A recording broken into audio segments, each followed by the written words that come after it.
Rebecca était la fille que l'on montrait en exemple. À 19 ans, elle avait ce visage lumineux, ce sourire calme qui inspirait confiance, et surtout cette voix qui faisait pleurer les fidèles quand elle chantait le dimanche matin. Fille de pasteur, elle incarnait la discipline et la pureté. Toujours la première à arriver aux répétitions de chorale, toujours la dernière à repartir. Toujours celle qui récitait les versets sans faillir, comme si sa mémoire et sa foi ne connaissaient pas de limites.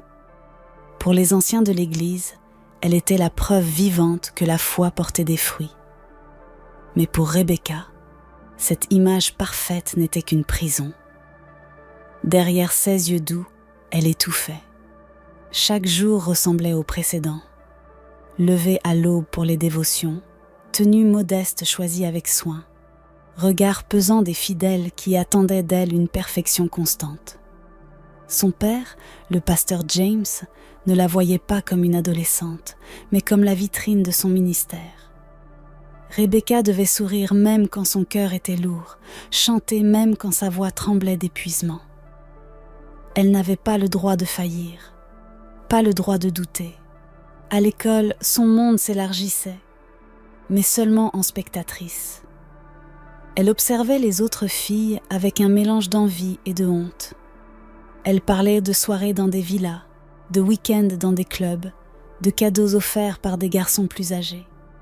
Elle portait du maquillage voyant, des sacs griffés, des robes qui brillaient sous les néons. Rebecca les écoutait en silence, les yeux baissés sur ses cahiers, mais son cœur battait plus fort à chaque récit. Elle savait qu'elle n'aurait jamais ce genre de vie. Pourtant, une part d'elle brûlait de curiosité. Cette curiosité trouva un visage le jour où Jessica entra dans sa vie. Jessica était tout ce que Rebecca n'avait jamais osé être. Belle, libre, insolente. Elle marchait dans les couloirs comme si le monde lui appartenait. Son parfum précédait chacun de ses pas. Ses cheveux capturés par la lumière semblaient défier les règles. Chaque semaine, elle exhibait une nouveauté. Un téléphone dernier cri, un sac de luxe, des chaussures hors de prix. Les rumeurs couraient sur ses fréquentations avec des hommes riches, mais Jessica n'en avait cure. Elle riait de tout et de tout le monde, intouchable. Un midi, à la cafétéria, Jessica s'installa à côté de Rebecca. Elle fit tourner son verre entre ses doigts vernis, puis lança avec un sourire en coin. « Tu es toujours si silencieuse, l'Église. » Rebecca, prise au dépourvu, esquissa un sourire timide. « Je n'ai pas grand-chose à dire. » Jessica pencha la tête, ses yeux brillant d'un éclat étrange.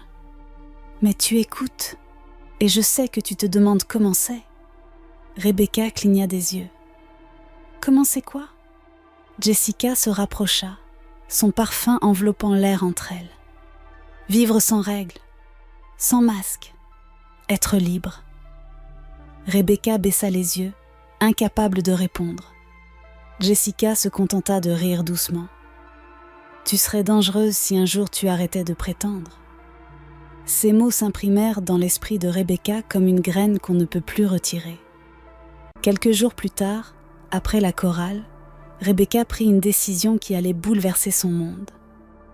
Au lieu de rentrer directement chez elle, comme son père le lui avait ordonné, elle suivit Jessica. Juste 1 heure, se disait-elle. Mais cette heure allait suffire pour fissurer la cage dorée dans laquelle elle vivait. La maison de Jessica n'avait rien à voir avec celle de Rebecca. Ici, pas de cadre accroché au mur avec des versets bibliques. Pas de silence imposé. À la place, la musique résonnait si fort que les murs vibraient. L'air était saturé de parfums et de maquillage. Des filles riaient, allongées sur des canapés de velours, leur téléphone braqué sur leur visage pour filmer des vidéos TikTok.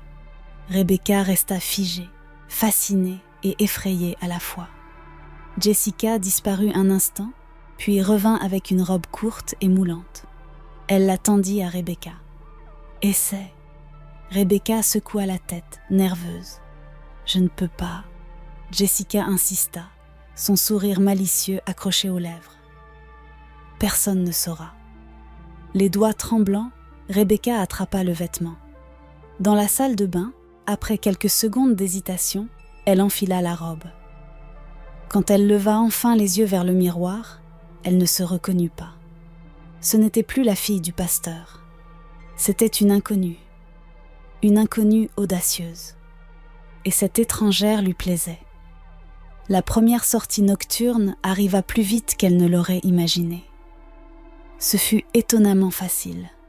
Ses parents étaient à une veillée de prière, ses frères et sœurs dormaient déjà. Jessica lui envoya un message. « Tu es prête ?» Rebecca sortit discrètement, la robe dissimulée sous ses draps. Son cœur battait si fort qu'elle crut réveiller toute la maison. Le taxi attendait. À l'intérieur, Jessica la salua d'un clin d'œil complice. Quelques minutes plus tard, elles pénétrèrent dans un club bondé. La musique frappa Rebecca comme une vague. Les lumières colorées dansaient, les corps bougeaient sans retenue. L'air était saturé de parfums, d'alcool et de chaleur suffocante. Rebecca, d'abord paralysée, finit par sourire. Pour la première fois, elle se sentait invisible et visible à la fois. Invisible pour ceux qui, d'habitude, la jugeaient. Visible pour ces inconnus qui la regardaient comme une femme et non comme la fille du pasteur. Jessica se pencha vers elle et cria pour couvrir la musique. « Bienvenue dans le vrai monde !» Rebecca rit, grisée par l'instant. Elle aurait dû fuir. Mais au contraire, elle fit un pas de plus. Les mensonges devinrent vite une habitude. « Je dors chez Grace. On révise pour le cercle biblique. » Son père souriait, fier de sa fille si pieuse. Rebecca, elle, étouffait la culpabilité à coups de musique et de lumière. Les clubs, les rires, la nuit sans limite, c'était devenu un vertige dont elle ne voulait plus se passer. Puis vint la soirée qui allait tout changer. Un toit immense, réservé à quelques privilégiés. Les canapés recouverts de velours, les coupes de champagne qui brillaient sous les étoiles. La ville étalée comme un collier de lumière. Rebecca, en robe courte et maquillage discret, se sentait à la fois intimidée et grisée. C'est là qu'il apparut. David, plus âgé, autour de 35 ans. Costume impeccable, montre éclatante, regard perçant. Il ne ressemblait pas au garçon maladroit du lycée. Il avait l'allure de quelqu'un qui avait déjà tout possédé. Quand ses yeux croisèrent ceux de Rebecca, elle détourna aussitôt le regard. Mais il s'approcha, un sourire parfaitement maîtrisé aux lèvres. « Tu es nouvelle. » Rebecca hocha timidement la tête. David rit doucement, presque rassurant. « Ne sois pas nerveuse. Tu es en de bonnes mains » ces mots suffirent à la faire trembler. Elle ne le savait pas encore, mais cette rencontre venait de changer sa trajectoire. Très vite, David devint incontournable. Ses messages tombaient comme des ordres. « Réponds. Où es-tu ? Envoie une photo. » Au début, Rebecca y voyait une preuve d'attention. Puis le ton changea. « Ne joue pas avec moi. Je déteste qu'on me manque de respect. » En public, il gardait sa voix douce, son sourire impeccable. Mais dès que les portes se refermaient, son masque tombait. Dans sa voiture au cuir froid, il devenait dur, tranchant. Un soir, alors qu'elle voulait rentrer plus tôt, il insista pour la raccompagner. Sur le trajet, il lui prit la main, la serra trop fort, son pouce appuyé sur le bracelet d'or qu'il lui avait offert. « Tu sais à qui tu appartiens, n'est-ce pas ?» souffla-t-il sans détourner les yeux de la route. Rebecca hocha la tête, muette. Elle ne savait pas si c'était la peur ou la confusion qui l'empêchait de parler. Ce soir-là, seule devant son miroir, elle fixa longuement ce bracelet. Il brillait comme une promesse, mais cinglait comme une laisse. Les jours suivants, Rebecca vécut comme sur une corde raide. Le jour, elle souriait trop pour cacher que ce sourire sonnait creux. La nuit, elle suivait David dans des lieux où l'on parlait bas et où les regards en disaient trop. Il offrait, il exigeait, il vérifiait. Elle apprit à effacer ses messages, à maquiller ses bleus, à inventer des excuses qui sonnaient comme des prières. Parfois, les paroles de sa mère lui revenaient. Le diable donne toujours avec une main et reprend avec l'autre. Parfois, elle repensait au rire de Grace, son amie fidèle. Alors, sa gorge se serrait, car elle se voyait s'éloigner de tout ce qui l'avait construite. Le point de bascule arriva un soir de week-end, sur un autre toit, plus haut, plus secret. La ville brillait sous leurs pieds comme un océan d'étoiles. David la serra à la taille, trop fort. « Tu ne m'as pas répondu hier soir. »« Je dormais. Ne mens pas. » Il glissa une mèche de cheveux derrière son oreille avec une douceur trompeuse. « Tu es à moi. » Un frisson d'effroi lui parcourut l'échine. Ses doigts tremblaient autour de son téléphone. Il vibra. Un message de Grace. « Si tu as besoin de moi, envoie juste un point. » Rebecca referma la main sur l'appareil comme on agrippe une rambarde dans l'escalier. Plus tard, dans l'ascenseur désert, David se pencha vers elle. Sa voix descendit d'un ton. « Tu sais ce qui arrive aux filles qui croient pouvoir jouer avec moi ?» Elle recula d'un pas. Il sourit, sans chaleur. « Reste à ta place, et tout ira bien. » Les portes s'ouvrirent. La nuit les avala. Le lendemain, Rebecca tenta une résistance minuscule. Elle éteignit son téléphone pendant 2 heures. 2 heures de silence qu'elle avala comme de l'eau. Quand elle le ralluma, l'écran explosa de messages. « Tu m'ignores ? Ouvre. Je viens. » Le dernier la glaça. « Je suis dehors. » Elle s'approcha de la fenêtre. La voiture noire était garée à l'angle. Son cœur cogna si fort qu'elle crut réveiller la maison. Un appel sonna. « Descends. »« Je ne peux pas. »« Ne me force pas à monter. » Sa gorge se noua. Elle enfila un gilet, sortit et monta dans la voiture. À l'intérieur, l'odeur du cuir se mêlait à celle du danger. « Pourquoi tu m'évites ?» demanda David.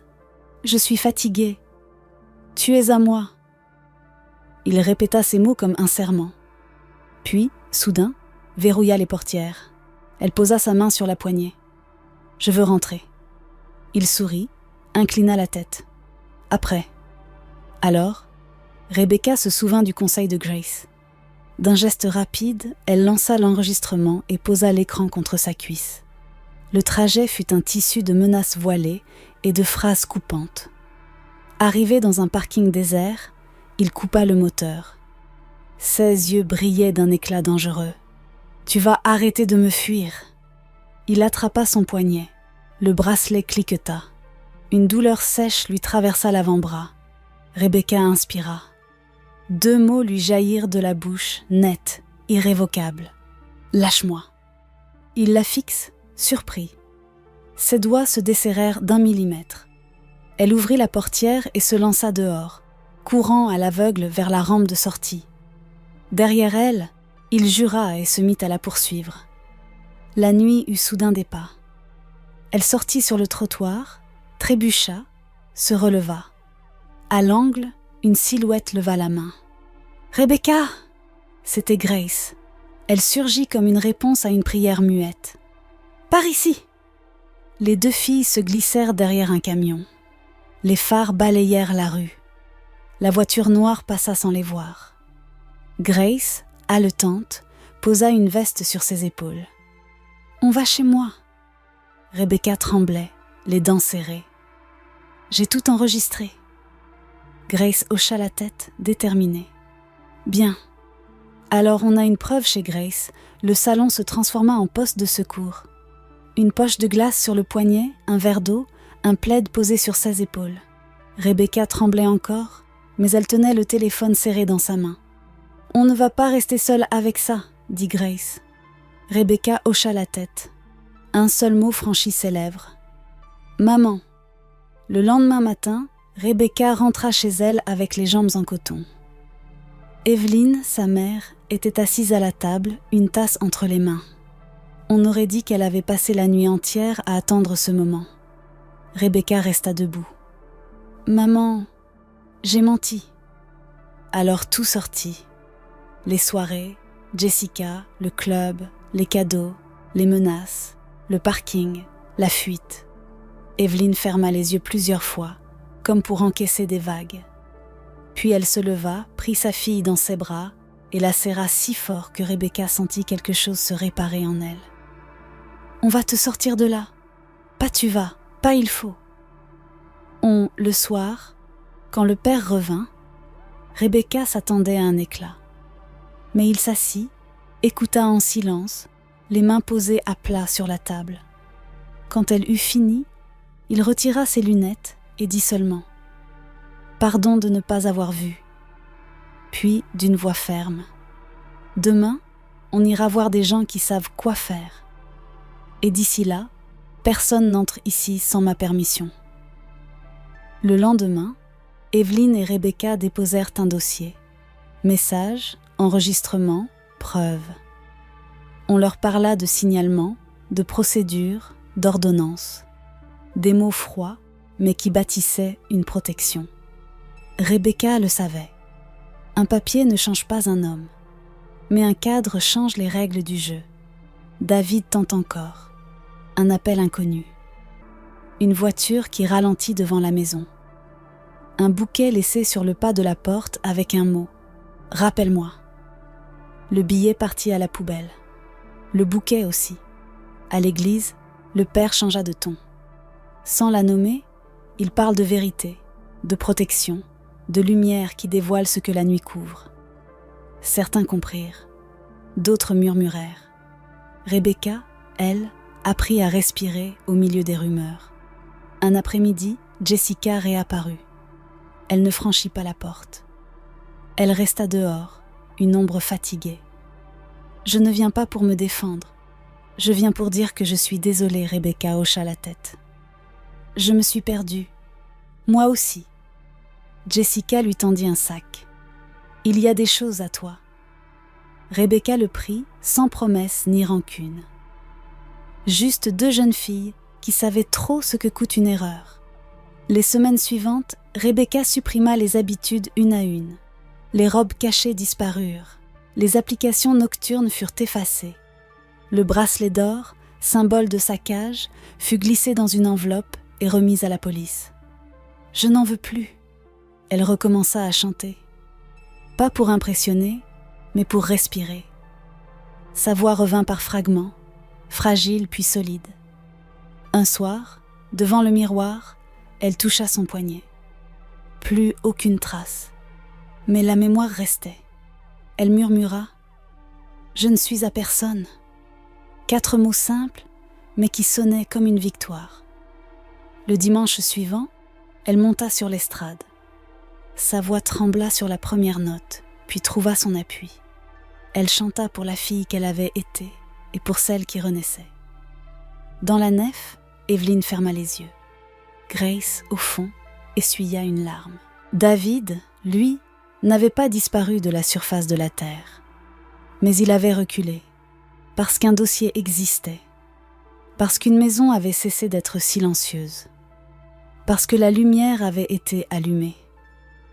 Rebecca comprit que l'on ne gagne pas toujours en un seul coup, mais qu'on gagne, pas à pas, en dressant des lignes que l'autre ne peut plus franchir. La vraie liberté n'avait rien à voir avec les clubs ni les toits scintillants. Elle avait des bras où l'on peut pleurer sans honte, des « on » au lieu des « tu dois », des voix qui disent la vérité même en tremblant. Et le jour où elle chanta sans chercher à plaire ni à paraître parfaite, Rebecca sut avec certitude que la nuit n'aurait plus jamais le dernier mot.